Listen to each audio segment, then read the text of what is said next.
Good morning to all of you. Baidar Singh. आज अपन air force का पेपर सॉल्व कर रहे हैं जो एक्चुअली मेमोरी बेस्ड है और ये 2022 जुलाई में जो पेपर हुआ था उस पर है। इसमें 13-14 क्वेश्चन है जो मोस्ट इंपॉर्टेंट और जो भी मेमोरी बेस्ड रिमेंबर है। अब देखिए, पहला क्वेश्चन है सेम वर्ड का। करना क्या, आपको सेम वर्ड चुनना है। एबोरेंट का मतलब होता है, अच्छा क्वेश्चन मैं सॉल्व करूँ उससे पहले आपको वीडियो रोक के हर एक क्वेश्चन को इंडिविजुअल सॉल्व करना है। 30 सेकंड लगे चाहे आपको 50 सेकंड लगे, जो भी आपको टाइम लगे, पहले आपको सॉल्व करना है। देखो, एबोरेंट का मतलब होता है घिनौना। ठीक है, तो इसका आंसर हो जाएगा ऑफुल। क्योंकि इनोक्यूस का तो मतलब होता है सीधा साधा, इनोफेंसिव, जो किसी को नुकसान ना पहुंचे, अट्रैक्टिव, आकर्षित। ऑफुल का मतलब होता है खराब, अगली। और एबोरेंट का मतलब भी होता है घिनौना। तो आंसर हो जाएगा इसका फोर्थ। नेक्स्ट क्वेश्चन पे अगर अपन चलते हैं तो इसमें आपको find out the word is correctly spelled. जो सही है, मतलब स्पेलिंग का है, पर जो सही है वो आपको निकालनी है। गलत स्पेलिंग आपको, 3 गलत है, 1 सही है। तो डेमोक्रेटिक, ये इसका आंसर हो गया। सफर में एक आर नहीं आएगा, डबल एफ आ जाएगा। वेदर में यहाँ पे टी आ जाएगा। हॉरिबल में डबल आर आ जाएगा। ठीक है, तो आंसर हो जाएगा आपके ऑप्शन नंबर ए। क्योंकि suffered SUFFERED, weather WEATHER, horrible HORRIBLE। ठीक है, नेक्स्ट क्वेश्चन पे चले। तो इसमें आपको ग्रामेटिकल एरर ढूंढना है, कौन से सेक्शन में एरर है। तो देखिए, हार्डली हैड ही कंप्लीटेड, उसने मुश्किल से कंप्लीट ही कर चुका था। Then his homework, then the lights went out. Okay, उसने जस्ट अपना होमवर्क मुश्किल से कंप्लीट ही किया था, तभी उसके बाद लाइट गई थी। हार्डली जब भी सबसे आगे आता है सेंटेंस में, हार्डली स्कैरी, तो हेल्पिंग वर्ब आगे आ जाता है, जो कि बिल्कुल सही है। फिर सब्जेक्ट आता है, जो कि यहाँ पे बिल्कुल सही है। फिर वर्ब की थर्ड फॉर्म आती है हेड के साथ, ये भी सही है। तो हार्डली हेड ही कंप्लीट, यहाँ तक कोई एरर नहीं, क्योंकि हार्डली जब भी आगे आता है, हेड आगे, हेल्पिंग वर्ब आगे आ जाएगा, सब्जेक्ट आ जाएगा, हेड के साथ थर्ड फॉर्म आएगी, जो सही है। ही होमवर्क भी सही है, लेकिन कंजक्शंस में देन गलत है, क्योंकि हार्डली के साथ क्या लगता है, वैन। नो सूनर के साथ क्या लगता है, देन। स्कैट्सले के साथ क्या लगता है, वैन। तो एरर किस में हो जाएगा, बी सेक्शन में एरर हो जाएगा। आपको हमेशा ये चीज़ ध्यान रखनी है, हार्डली के साथ हमेशा वैन आता है। और हार्डली जब सबसे आगे आता है, स्टार्ट है हार्डली के बेसिकली 3 क्वेश्चन बनते हैं। एक, जब हार्डली सबसे आगे आता है तो फिर जो हेल्पिंग वर्ब है वो आगे आ जाता है, और उसके बाद सब्जेक्ट आता है, अगर ये सबसे आगे आ रहा है। दूसरा आपको ध्यान रखना है कि हार्डली जो है, हार्डली का मतलब नॉट होता है, तो हार्डली के साथ स्टेटमेंट में आपको नेट नहीं लगाना है, नॉट नहीं लगाना, कि हार्डली खुद ही नॉट होता है। तीसरा आपको ध्यान रखना, मोस्ट इंपॉर्टेंट है, हार्डली के साथ हमेशा इंग्लिश में वैन आता है। ठीक है, अब देखिए नेक्स्ट में ये आ गए अपोजिट वर्ड। ठीक है, तो इन एडवर्ट का मतलब होता है कोई चीज केयरलेस। ठीक है, बिना मतलब कोई चीज जानबूझ के ना करना। ठीक है, तो इसमें अपोजिट वर्ड दूंगा। एडुकेट का तो मतलब होता है प्राप्त, इसका मतलब कोई चीज अवेलेबल होना, ये इसका आंसर हो गया। ठीक है, कि इसका मतलब इंटेंशनली, इसका मतलब केयरलेस, मतलब इन इंटेंशनली, नेग्लिजेंट, किसी चीज को इग्नोर करना। ठीक है, तो इन एडवर्टेंट का मतलब होता है कोई चीज़ केयरलेस होना, या कोई चीज़ जानबूझ के नहीं करना, या ध्यान नहीं देना। ठीक है, और इसका आंसर हो गया जानबूझ के करना। नेक्स्ट अपन क्वेश्चन देखें तो फिलिंग द ब्लैंक्स है। Your brother will be failed as he does not come tomorrow. Condition है, ये है condition number first, brother will be failed if he. क्या आंसर हो जाएगा, इफ। ठीक है, क्यों हो जाएगा इफ, क्योंकि देखिए दो यद्यपि तो कोई सेंस नहीं बताता, अनलेस अनटिल के साथ नॉट नहीं लगता, यहाँ पे नॉट लगा हुआ है ऑलरेडी, तो ये दोनों तो आ ही नहीं सकते। दो का यहाँ पे यद्यपि का कोई सेंस नहीं है, इफ ही बनता है। कंडीशन फर्स्ट है ये। कंडीशन फर्स्ट में क्या होता है, इफ और व्हेन के साथ प्रेजेंट सिंपल आता है। और दूसरे में क्या होता है, विल, मतलब सेकंड सेंटेंस विल के साथ हमेशा वर्ब की फर्स्ट फॉर्म आती है। कंडीशंस 4 होती है, 0 1 2 3। तो ये फर्स्ट कंडीशन है जो बहुत इंपॉर्टेंट है। आगे बढ़ते हैं। ये प्रीपोजिशन का क्वेश्चन है, ये बहुत इंपॉर्टेंट है, बहुत बार रिपीट होता है। बीसेट का मतलब होता है कोई चीज़ किसी से भरी हुई होना, या बहुत ज़्यादा होना, या किसी के मान लीजिए एग्जाम्पल की लाइफ जो है डिफिकल्टी से भरी हुई। इस बात वॉज बीसेट डैश डिफिकल्टी।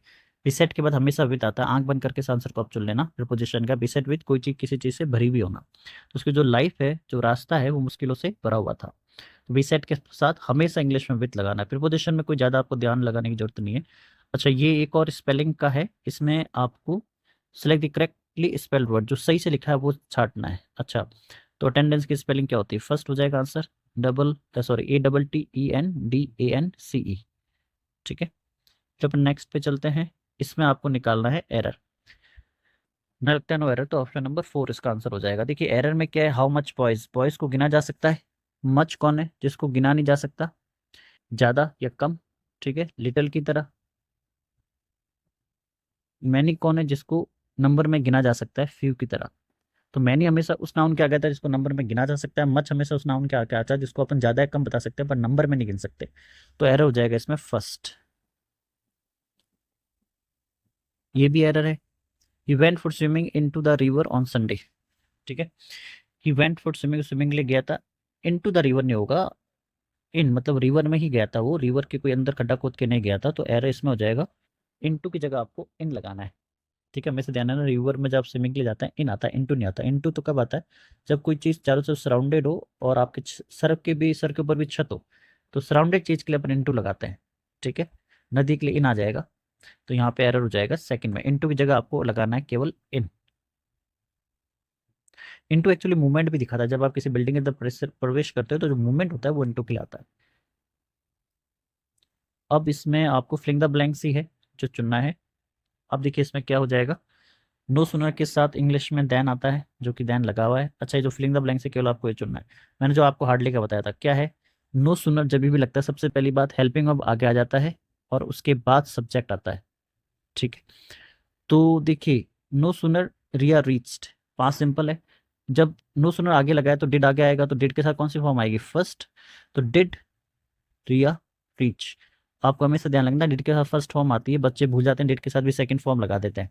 तो इसमें देखिए देन तो लगा होता है, आपको फिलिंग द ब्लैंक्स करना, तो नो सुनर लगा तो हेल्पिंग वर्ब आगे आएगा। हेल्पिंग वर्ब कौन हो जाएगा, पास्ट सिंपल है, पास्ट सिंपल का हेल्पिंग वर्ब कौन है, डिड। डिड जैसे आगे लगेगा तो क्या होगा, फर्स्ट फॉर्म आ जाएगी, ठीक है। सब्जेक्ट पीछे चला जाएगा, जो अपन ने सीखा था स्टार्टिंग में।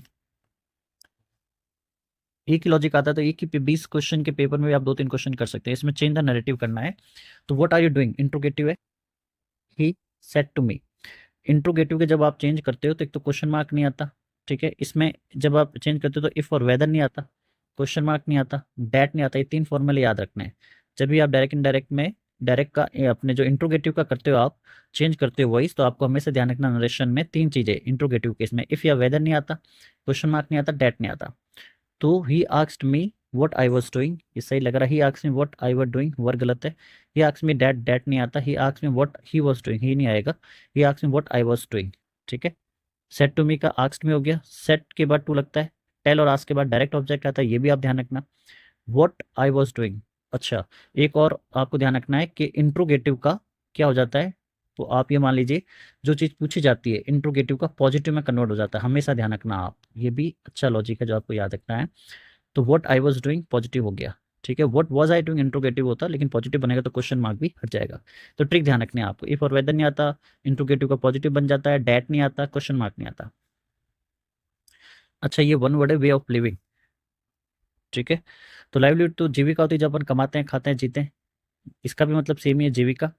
लाइफ लाइक, लाइफ की तरह, कोई खास वर्ड नहीं है ये, ठीक है। तो ये तीनों तो गलत है, लाइफ स्टाइल आंसर हो जाएगा। बहुत सिंपल सा वन वर्ड क्वेश्चन, बहुत सिंपल आते हैं। आज भी आप एयरफोर्स में देखेंगे 2026 के पहले टेक में भी क्वेश्चन बहुत ये के ये आते हैं, बहुत सिंपल आते हैं। एयरफोर्स के लिए आपका बेसिक थोड़ा क्लियर होना चाहिए, बहुत बेसिक लेवल की चीज़ें। चाहे इंग्लिश मीडियम, हिंदी में, इंग्लिश मीडियम वाले बच्चे ज़्यादा गलतियां करते हैं क्योंकि वो थोड़ा ओवर कॉन्फिडेंस में होता है। इसमें भी एरर ढूंढना है आपको। हिफ एस्प्राइन विल एज माई हेड, अगर ये दवाई है मेरे सर दर्द को मिटाती है, ईजी करती है, I will take a couple night, I will take a couple night. अच्छा, आपको हमेशा ध्यान रखना है, फर्स्ट फार्मूला, फर्स्ट कंडीशन यही है। इसमें क्या होता है, इफ या जो मैंने आपको लगा था, इफ और वेन के साथ हमेशा आता है प्रेजेंट सिंपल टेंस। अगले में क्या लगता है, विल। एक ही पेपर में देखिए आप कितने सेम क्वेश्चन है, विल लगता है तो विल टेक तो बिल्कुल सही है। यहाँ पे विल हट जाएगा क्योंकि इफ के साथ प्रेजेंट सिंपल आता है, प्रेजेंट सिंपल आता है तो इसमें एस लग जाएगा क्योंकि इफ के साथ इट है ये, और इट के साथ ई एस एस वाली फॉर्म आती है, तो एरर हो जाएगा आपके सेक्शन नंबर ए में। क्या होगा, विल हटेगा, यहाँ पे एस लग जाएगा, ठीक है। कंडीशन एक बार अच्छे से पढ़ लेना, 4 कंडीशन होती है। अच्छा, तो ये मेमोरी बेस्ड पेपर थे, जो क्वेश्चन थे सॉरी, जो 2022 में आए थे जुलाई में। तो ये जितने भी क्वेश्चन रिमेंबर थे नेट पे अवेलेबल हैं, आप इनके चेक कर लेना, सोल्यूशन सारे देख लेना। अगर कोई डाउट होता है आप कमेंट करिएगा, वीडियो को लाइक करिएगा, चैनल सब्सक्राइब करिएगा। Thank you for watching, thank you.